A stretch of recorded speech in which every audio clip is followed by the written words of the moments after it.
ამგვარად შეუდგეთ თავად ნაშრომის განხილვას.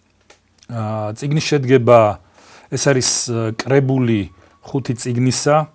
ჩვენ ბუნებრივია მიმდინარე ფორმატი არ გვაძლევს იმ საშუალებას, რომ დეტალურად გავყვეთ მთლიანად ამ აზრების განვითარებას თითოეული წიგნის მიხედვით. დღეს ჩვენი ყურადღების საგანს შეადგენს მესამე წიგნი და ეს წიგნი შედგება 5 თავისაგან.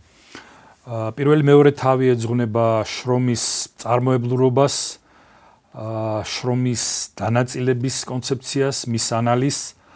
მეორე წიგნი, მესამე წიგნი უკვე ეძღვნება სიმდიდრის დაგროვებას სხვადასხვა ერებში, ეს არის სწორედ ის თემა, რასაც ჩვენ განვიხილავთ.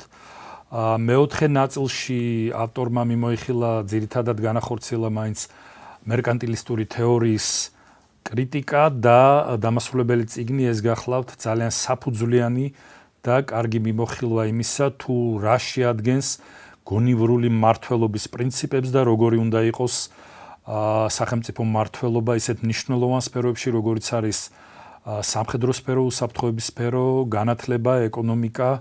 გასაგებია, რომ იმ დროისათვის ისეთი განვითარებული იმპერიული ერთეულისთვის, როგორც ბრიტანეთი წარმოადგენდა, ძალიან მნიშვნელოვანი იყო ადმინისტრირების სწორი პრაქტიკის ჩამოყალიბება და სწორედ ამას უძღვნა თავისი ნაშრომის, ასე ვთქვათ, მეხუთე წიგნი ავტორმა. ახლა შეუდგეთ მესამე წიგნის განხილვას, დავიწყოთ პირველი თავით, რომელიც ეძღვნება სიმდიდრის ბუნებრივ განვითარებას. როგორც აღინიშნა, ადამ სმითი სიმდიდრის ცნებას განსხვავებულად აღიქვავდა, განსხვავებულად მოიაზრებდა. ეს გახლდათ უპირველეს ყოვლისა განსხვავებული პოზიცია მერკანტილისტებისაგან, რომელთაც მიუთითებდა იმის თაობაზე, რომ სიმდიდრე არის არა მხოლოდ დაგროვილი ოქრო და ფული, არამედ სიმდიდრე უპირველეს ყოვლისა არის საზოგადოების შესაძლებლობა აწარმოოს, რაც შეიძლება მეტი მოცულობის საქონელი და რაც შეიძლება მეტი მოცულობის მომსახურება. შესაბამისად, სწორედ ეს მიიღწევა ვაჭრობის და მანუფაქტურის მეშვეობით. ანუ ურთიერთგაცვლა, მძლავრი ვაჭრობა, რომელიც თავისთავად დაფუძნებულია როგორც სასოფლო-სამეურნეო აქტივობაზე, ასევე მანუფაქტურაზე. შესაბამისად, სიმდიდრის მიმოხილვისა, სიმდიდრის წარმოშობის, სიმდიდრის გენეზისის, ასე ვთქვათ, მიზეზების გაანალიზებისას სწორედ ვაჭრობის სფეროზე აკეთებს ფოკუსს ავტორი. და იგი იწყებს ამ თავს იმის მიმოხილვით, თუ რა წარმოადგენს ვაჭრობის, ასე ვთქვათ, ძირითად არეალს, კერძოდ იგი ახასიათებს სოფელს და სოფელში შექმნილ პროდუქტს მას მერე, რაც იგი გამოყენებული იქნება სოფლის მაცხოვრებელთა მიერ, იმ დარჩენილ ნაწილს, რომელსაც ავტორი გარდამეც უწოდებს, აი ამის მიწოდება ქალაქისთვის უკვე არის ერთ-ერთი მნიშვნელოვანი ეტაპი, ასე ვთქვათ, სავაჭრო ფაქტი. ქალაქი ამ პროდუქტს მოიხმარს, მიიღებს და ნაწილობრივ თვითონ მოიხმარს, ხოლო ნაწილობრივ ანხორციელებს მის გადამუშავებას. ანუ აქ უკვე შემოდის ცნება გადამამუშავებელი, ასე ვთქვათ, მრეწველობის ელემენტისა, მანუფაქტურა, რომელიც მე-18 საუკუნეში იმ პერიოდისთვის უკვე საკმაოდ მძლავრობდა, იმ თვალსაზრისით, რომ იყო ძალზედ განვითარებული და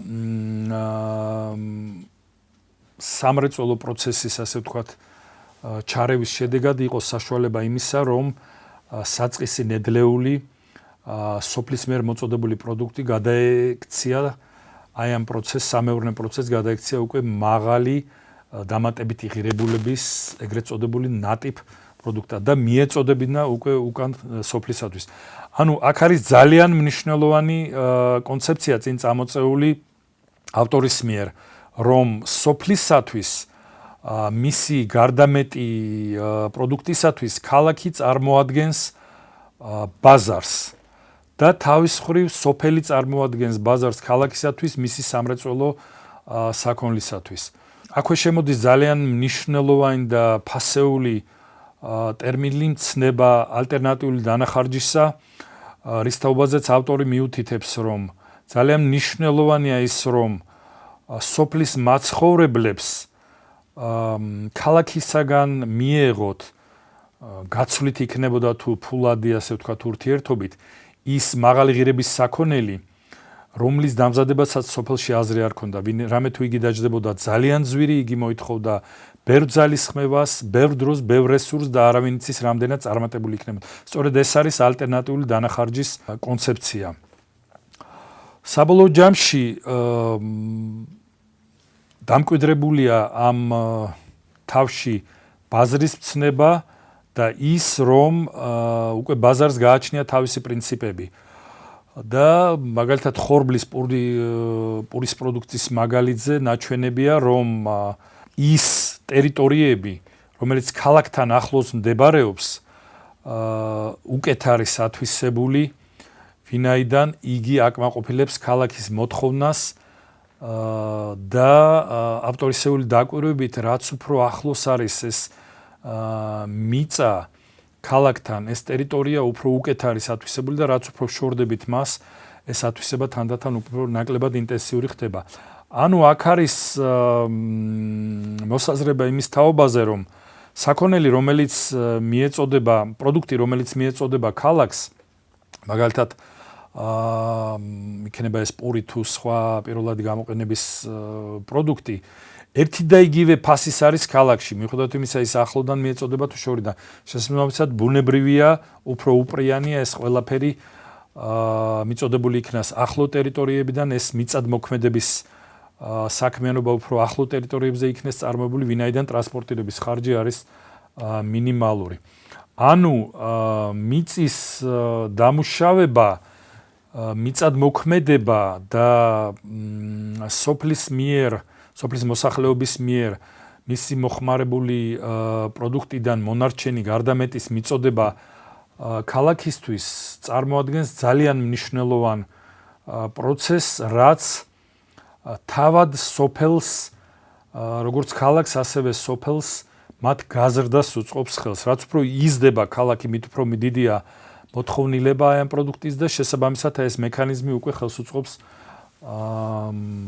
აი ამ ორივე არეალის გაფართოებას, გაზრდას საბაზრო მექანიზმის მეშვეობით.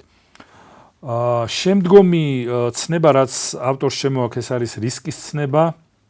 კერძოდ ის, რომ მას შემდეგ, რაც მაქსიმალურად იქნება ათვისებული ეს ტერიტორიები და გარკვეულწილად თავად ქალაქშიც უკვე მიმდინარეობს, ასე ვთქვათ, კაპიტალის მცირეოდენი დაგროვების პროცესი. ეს კაპიტალი ეძებს გამოსავალს ინვესტირების წყაროს, ინვესტირების ობიექტს უпростоრად. და აი აქ სწორედ შემოდის რისკის ცნება და ავტორი გვაძლევს კლასიფიკაციის იმისა, რომ ყველაზე ნაკლები რისკის ეს არის მიწადმოქმედება, შემდგომ არის მანუფაქტურა და საბოლოო ჯამში საერთაშორისო ვაჭრობა და მიწოდება, ასე ვთქვათ, საქონლის უცხო ქვეყნებისადმი. შემდგომი ეტაპი უკვე ეს არის მანუფაქტურების გაფართოება. მანუფაქტურა ეს იყო პრაქტიკულად საწარმოო პროცესის დაყოფა შრომის დანაწილების საფუძველზე და ხელოვნური ტექნიკის შეტანა, რაც ბუნებრივია არ არის ჯერ კიდევ ის დონე, რაც სამრეწველო სიმძლავრეს და სამრეწველო განვითარებას ახასიათებს და მან პიკურ მაჩვენებელს მიაღწია დაახლოებით 1870 წელს, როდესაც ბრიტანეთის იმპერია წარმოადგენდა ასე ვთქვათ, მსოფლიო სამრეწველო საამქროს. ანუ დაახლოებით იმის მაგვარს, რასაც დღეს წარმოადგენს ჩინეთი, გაცილებით დიდი მასშტაბის, რამე თუ უპირველეს ყოვლისა ამ მასშტაბის მოცულობა გახლდათ მთელი მსოფლიო სამრეწველო პროდუქციის მოცულობის 1/3-ისა, რომელიც ბრიტანეთში მზადდებოდა და რა თქმა უნდა ის დახვეწილი და განვითარებული ტექნოლოგიები, რაც გააჩნდა ბრიტანულ ეკონომიკას იმ პერიოდში. ეს სწორედ ეს არის სამრეწველო რევოლუციის შედეგი და ბრიტანული ეკონომიკის პიკური მდგომარეობა. 1870 წლის შემდგომ უკვე თანდათანობით განვითარება დაიწყეს სხვა ერების, მნიშვნელოვანი ერების, ასე ვთქვათ, სახელმწიფოთა ეკონომიკებმა, მათ შორის შეერთებული შტატები, გერმანია, საფრანგეთი და ასე შემდეგ და თანდათანობით დაიწყო ბრიტანეთის სამრეწველო სიმძლავრის